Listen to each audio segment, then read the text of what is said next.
welcome back. It's Christine again with the Artist Pod, and today we'll be talking about how to draw an Anole. As always, I'm using a Wacom Intuos Pro tablet, and I'm drawing straight into Photoshop. So, let's get arting.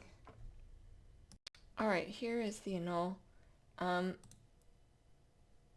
It's a green Anole, so we're going to do some mostly green with some gray, some red, some white. So we're going to start with the green here by the nose. They have scales, and you could draw the individual scales, but that is quite a lot of work. And because it's a full body, it's probably not as important to do. So as I'm drawing, right, first of all, the size of this is, right, you can come up here to image size, it's 15 by 18 inches, 300 pixels per inch. I always do 300. Sometimes Photoshop will have you set it up at 72. Never want that, because if it's going to print, you really want kind of 300. And my brush size, it's a hard round brush that I've set to a size of 15, and because I'm using a tablet, my pen pressure dictates how thick the brush gets. Now, as I'm building up these lines, I'm always kind of putting one in between the other. You know, there's a lot of detail here, so we have like a little nose here. There's a color change of scales that happens down here, but otherwise we're just kind of following the sketch out. There's no real length unless we were doing scales, and since we're not really going to draw the scales in, you know, there's no need to worry about the length. Now, you do want to follow the contour though, right? So we have, you know, the bulge of the eye coming up, and so those lines will change, and you want to be careful around eyes. Inevitably, they are something that we kind of always look at, but there's also a color change in here as well. So as I come up to the eye, right, I'm going to be a little bit more careful as I draw around that.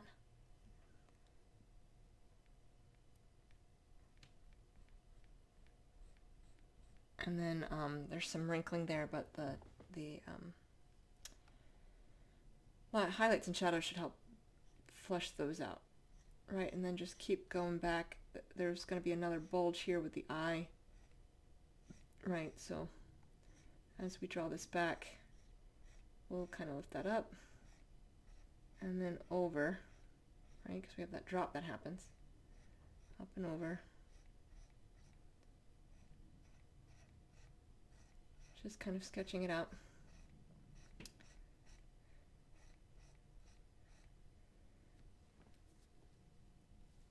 And then there's still, you know, this down here. And then you have the ear back here. So you can, you know, there's a lot of wrinkling back here too. You can do in a variety of ways, right? So I can like change the direction the lines are going, right? Have it come up, do this loop down, loop, loop down, loop, loop down, and then have it come up and over again. And then you have that loop down again, and then up and over again. That can help, you know, indicate that there's some contour changes happening. And then there's some white that's pushing in over here. But right as the body direction changes, I'm going to turn the way that the lines are going. And we want it pushed all the way to that edge. We'll clean up the edge. It doesn't have to be perfect. Anything that's not too bad, not too sort of egregious, I'll leave as is. Let's see, we have another little bump here in the head.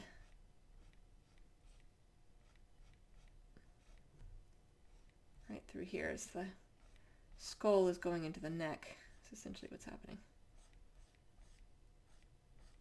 And then sort of bringing it on down.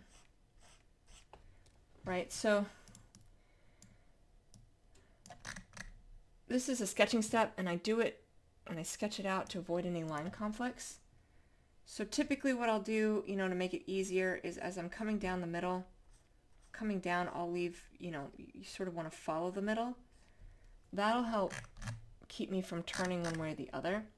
And then off on the sides, you know, we have the sides come in here. We'll have those sections that turn into the arms, but still areas going straight, right? And so we'll keep that contour the way it is,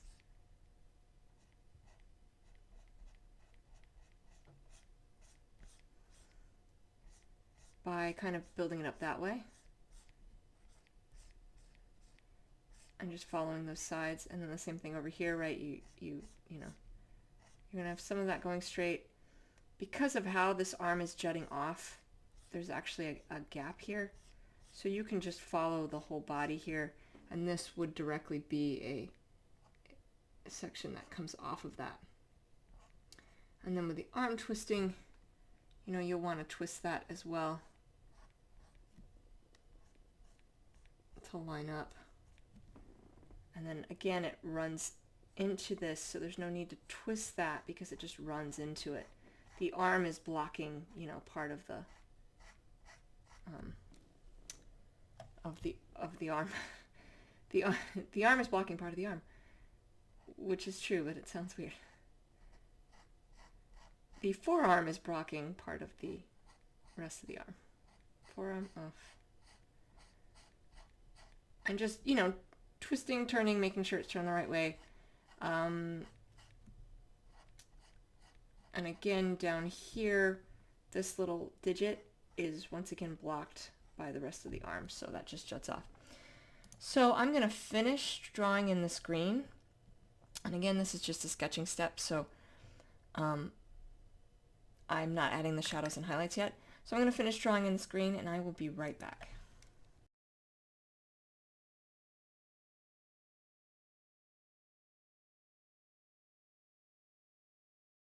Now, we're going to switch to this slightly bluish color. Seems like they have just a little bit of blue under their eyes, so once again, being very careful around the eye.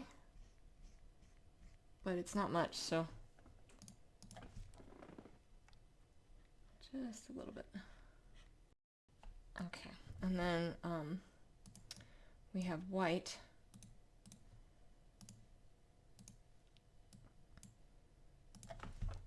Same thing, and we have the mouth here as well. So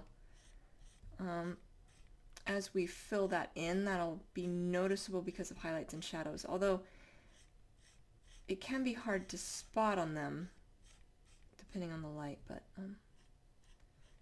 we'll use highlights and shadows to really flesh that out, make sure that it's noticeable. Same thing though, right, just building it back, and then they have this little, I don't know, neck flap. Don't really know what to call it. Where some of this white turns into red, but the red has some white dots in it. So we'll be building some of that in too. But what I'm going to do with that is draw the red first. Debating on if that's the best way to do it. Draw the red first and then put the white dots on top. That is probably the easiest way to do it. So they're kind of white underneath, and we're mostly seeing the back. So in this case, we don't have all that much white to add, right? Most of what we're getting is the green because of the back. And then I do have a little bit of white that trails down just a bit. That helps indicate that they're green underneath, or white underneath, without me having to do much. Right, so this is where we are so far. Definitely a rough sketch. So then to the red real fast on the neck. Now, you know, line conflicts, being careful. I'm going to follow the contours we've kind of already done. So, you know, as we come this way, I'm going to bring it down. But this way, I'm going to come straight back. Key here to avoid line conflicts is I am going to need to firmly plant that little section, because now I can have lines that are coming off at an angle as long as one set goes straight to an end. It's usually on these loops here that it'd be easy to have some line conflicts. Likewise, it'll be easy to shift this direction here too, in the event we did it the other way, which I didn't really, so maybe it wouldn't have been a problem, but I've learned to always be careful about that and have a center point that's kind of going So this is behind the arm. So bearing that in mind, the green will need to be on top. So as I shadow and highlight this, I might switch layers in the event that I accidentally get overzealous with some of my lines. As I mentioned, you know, it's all right to do it a little bit, but it might be important depending on which one's on top. Okay. And then last thing I'm going to add is some gray. So the tail tip is gray. Right, so that should just blend. And then the nails, some of them seem to be gray. I'm going to give little bits to a lot of them, just that helps balance out that gray there. It'll seem weird if that's the only spot it exists. But by giving it in a few other spots, it helps to balance what we're seeing. Okay. Now, so this is what we have. It's a good start. Gonna save it, and then we'll add in the highlights, starting with the green. Because once we get that in, it'll be kind of smooth sailing. Yeah, we should be able to pop that off. If I need to, for like details around the nose or the ear, sometimes I'll pop that back on because I need to see, you know, these need to be a little clearer, and around the eye, but otherwise it'll be easier to draw without them on. So my light source is going to be above and to the right. And as always, that means above and in front of, not behind or next to. So as I'm drawing, just keeping that in mind, you know, it'd be full pin pressure, right? Full pin pressure through here where that light source is hitting. But on this back side, you're going to have very light pin pressure to create the shadows. It's easier to add highlight than it is to take it away. So sometimes I will shadow something in, like the toes, I'll probably fully shadow before I add highlights because I don't have a lot of space to work. So dealing with shadows, right, light is probably spilling a bit, but as we come over here, this backside's going to get a deeper and deeper shadow. Now all edges are in shadow.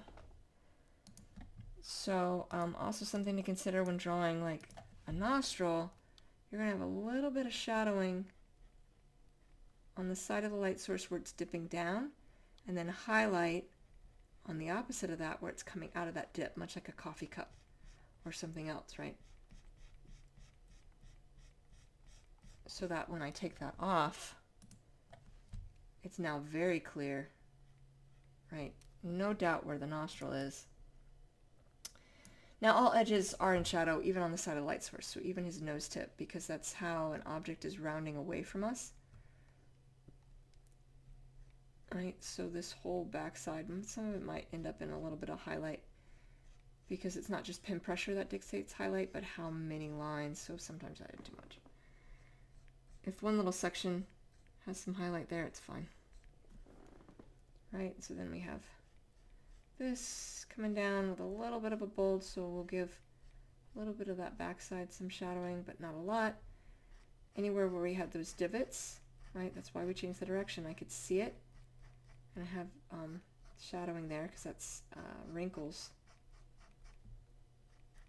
And then we have the ear, so the ear has the same rules as the nostril, right? You're going to have some shadowing around it on one side and highlighting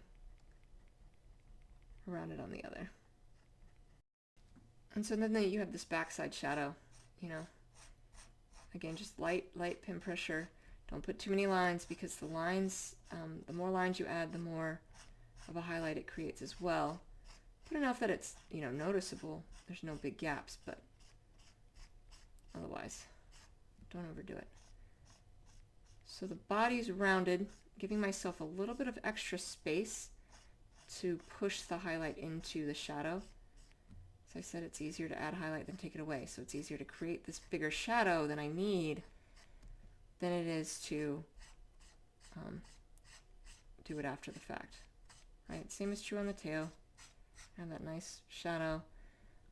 Some of this is going to be, you know, the side of light source has, we have other colors, but side of light source on the arm, and then on the back side, a deeper shadow on the arm.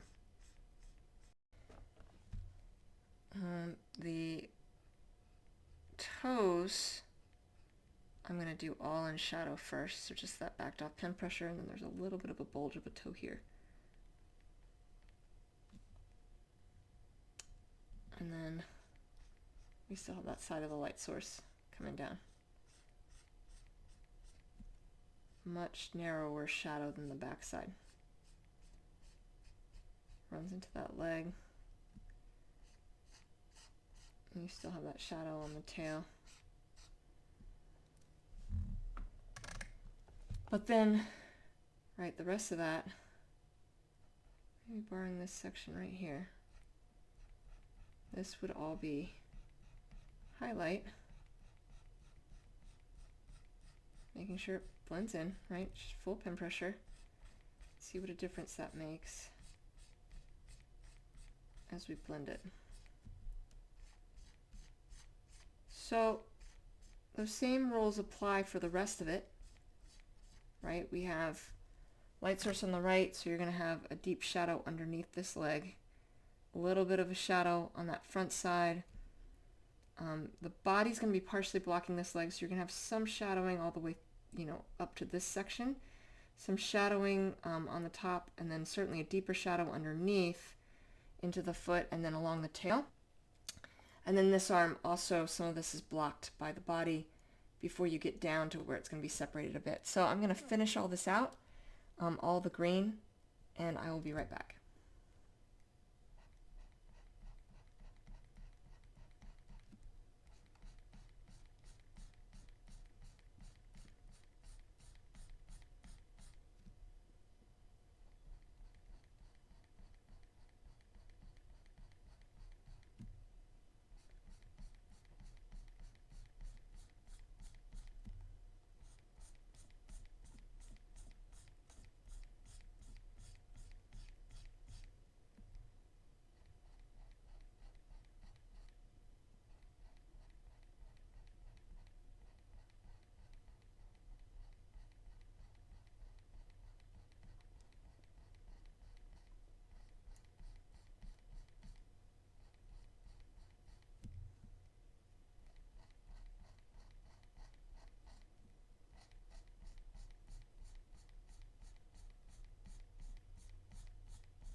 Alright, so green is done and all nice and shadowed in.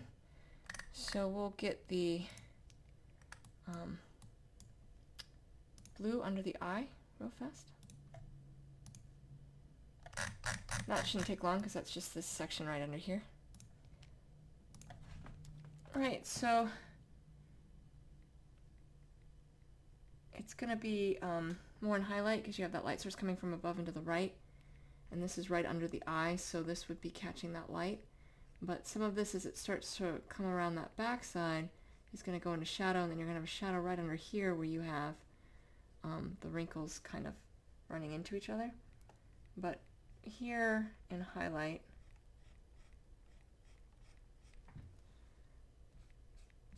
and then allowing that to fade out into shadow underneath. And then under here, same thing, right? Reverse the highlight. Allowing that to turn a little bit shadowy as it comes on that back side, but the front certainly being in that highlight. Right. So now I'll do the white.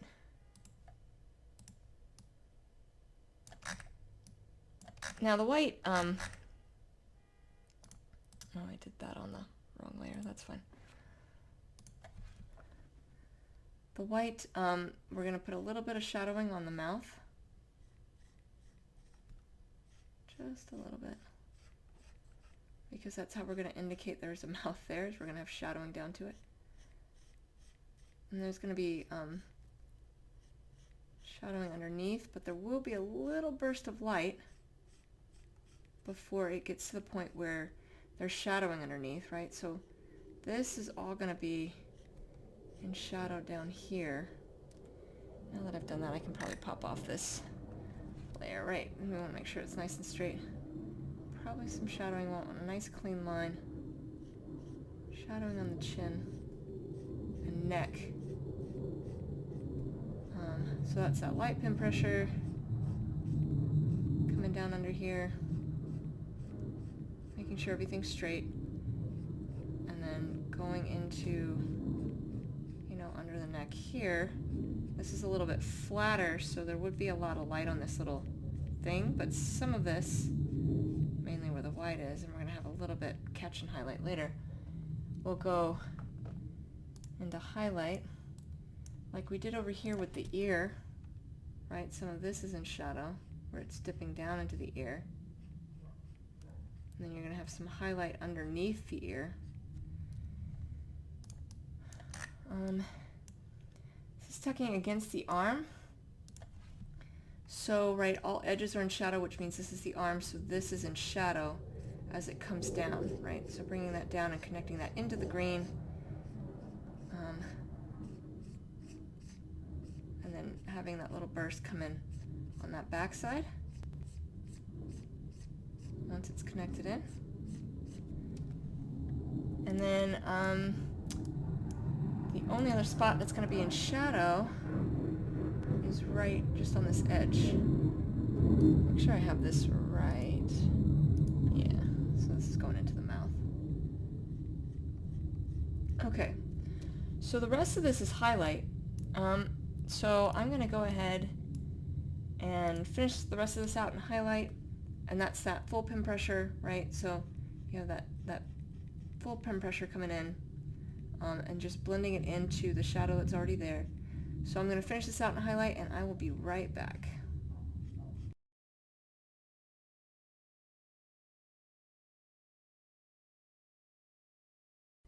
So we still have red dot or white dots to add in the red, but we're going to get the red first, and then we'll worry about that. So the red is going to be full pin pressure. For the most part, probably a little bit, so we'll have a little bit of shadowing just on this edge. Doesn't have to be a clean edge because it's not. Honestly, it's pretty jagged when you look at them because it's got the white are technically bumps, so I could add shadows for those, but I don't really want to, so we're not going to. It should still work without adding individual shadows to every single white bump. I'm going to add a little bit of shadowing just underneath to give it the impression that it's got some substance, but it is relatively flat. So we won't need to add a ton to give it that impression. The deeper the shadow, the more rounded it is, right? So if something's pretty flat, you don't need to do it. And it runs all the way into his arm over here, and that would be full highlight, just like we did here. So then it's that full pin pressure, right? Just pulling that down and filling it in. And again, all the way up to here, right? This is full pin pressure. Because of the angle, it's above and to the right, would allow this to have highlight on it all the way to the arm. And since there's a little bit of shadowing on the arm, it'll show to us it's a different level. It's a different area, right? It's not the arm itself, it's just above. So we'll push that all the way over, so just being careful here not to go over the arm like I just did. In fact, I may drag this down under the green. So if it goes over, it's under that layer. Right, and just fill that in real fast, and then everything else in highlight. So I'm going to get this done real quick, and I will be right back.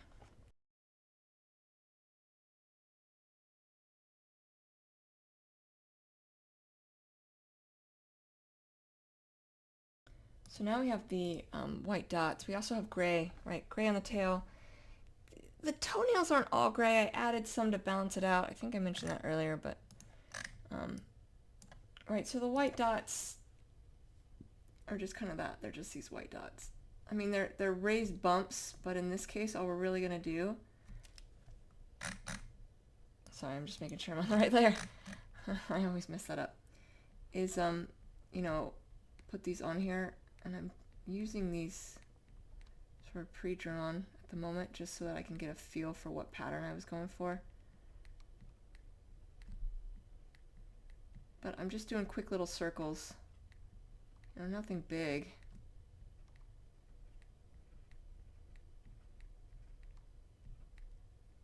Yeah. And then just lining all that up.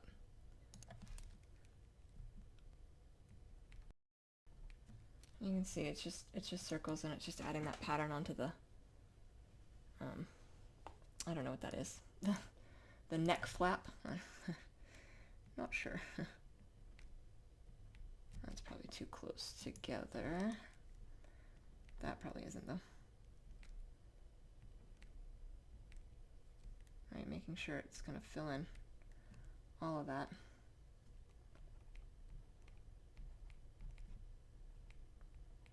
And kind of lining them up with each other. So that's somewhat important as I'm doing it. It's not just random dots. There is some patterning to it with a little bit of like a raised bumping action happening here before it goes back down. And it has this kind of swooped pattern down. And that's... I'm going to have to add more in between because I just did that at a different angle, but that's fine. Sometimes that's easier to fill in a gap there. Won't be as obvious depending on how I keep it. So this isn't exactly how or where it would be. I don't even know if it's different on every animal. But you know, I know they're there. And they tend to get a little bit more scrunched as they come up here. So there's that too. So there is kind of this, I think what is equivalently like a little bump in the pattern where I would angle that down.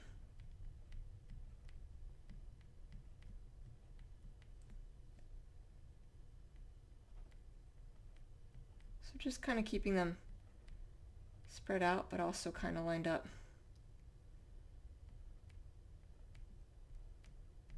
Right, so being mindful of how that's going.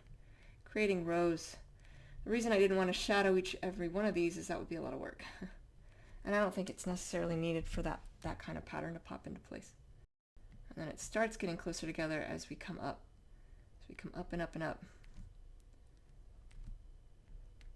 it, like the last couple of lines at the top, last couple of rows are going to be really jumbled. So let's jumble them. Much more together, but still circles, not what I was just doing there. And then also saving often. I have lost work and it is not fun. Okay. Yeah, see, then we get kind of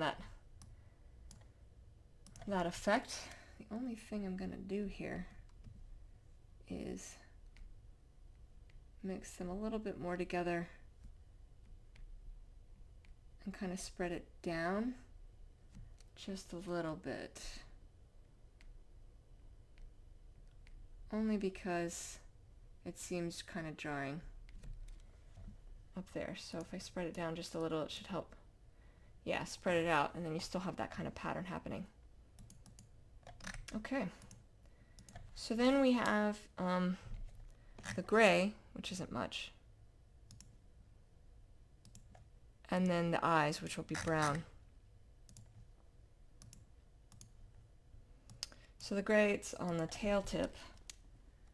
So, you know, just making sure these lines come back in, measure back up, make total sense with what's happening and the angles of everything, and give those edges that bit of shadowing. And then it's going to have that highlight. Since it's gray, it's not black, so I can put full pin pressure here. If it's black, not so much. Right, so there with the tip of the tail. And then some of its little like claws, which these aren't big at all, these are just little things. But we do want it to make sense, so no jagged lines popping out. And still some highlighting. Right, same over here. Some clawing. Same over here. All these little guys.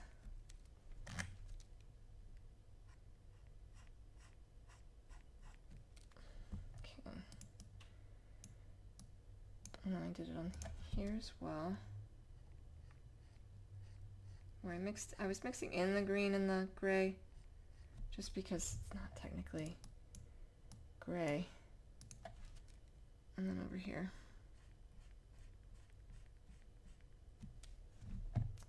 And then on his front paws. His front, I don't know, I guess they're not paws. His front lizard feet. I don't know what I'd call that. Oh, my sense of anatomy. It's a good thing I'm not a doctor. I'm not required to know that. Just have to draw it. And then over here.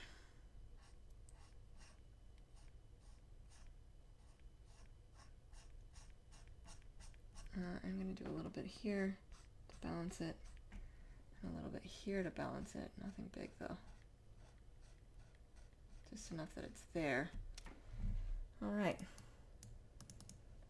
Now, nice and easy. Now we have the brown for the eyes, which I didn't draw out, so just choosing a sort of a mid-range brown.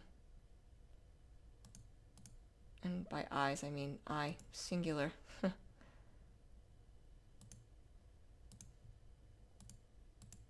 Okay, so this will be relatively easy. His eyes are pretty small. First, I'm just going to get the pupil in.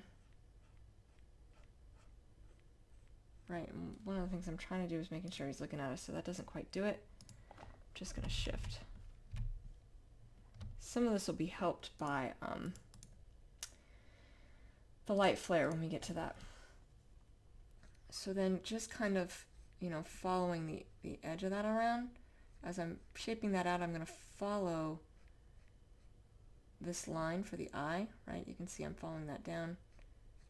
There's no real gap, so I don't want there to look like there's a gap. Same thing over here. I'm going to follow that edge down till it runs into the bottom. can kind of see, I think right now it doesn't look like it's looking at us either. Alright. Then I'm going to take the elliptical marquee tool. I'm going to select this, line it up, and then erase, and then select an inverse and fill in any gaps, right? This is my way of making sure the pupil is nice and straight and I'm not even following the same line. Alright. Yeah, I almost got it. That's fine, I can fill that in.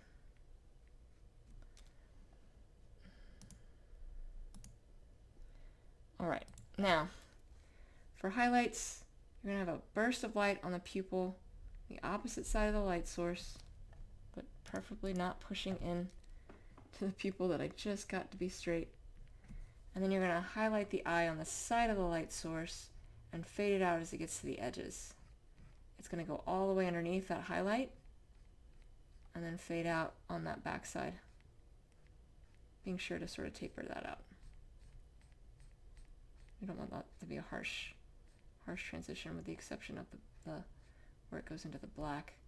And even up in here, a little bit of tapering out as we bring it over and down. Right. And then just we can brighten up if we want to, which we want to, so we are.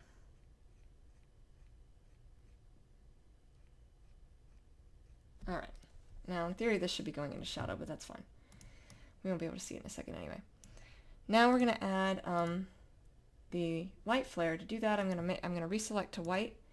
I'm going to take the elliptical marquee tool again. I'm going to zoom in a little bit because I'm going to need to. And then I'm going to create just a circular selection within the highlight, right? So I'm not going to have it up in here.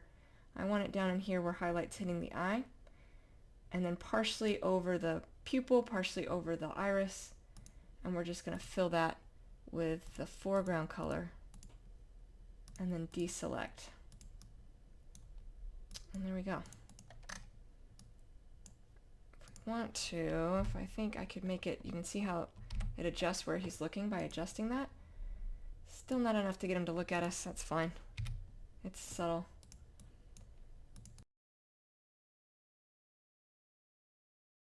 Alright, so that's how you draw an Anole. I hope that's helpful.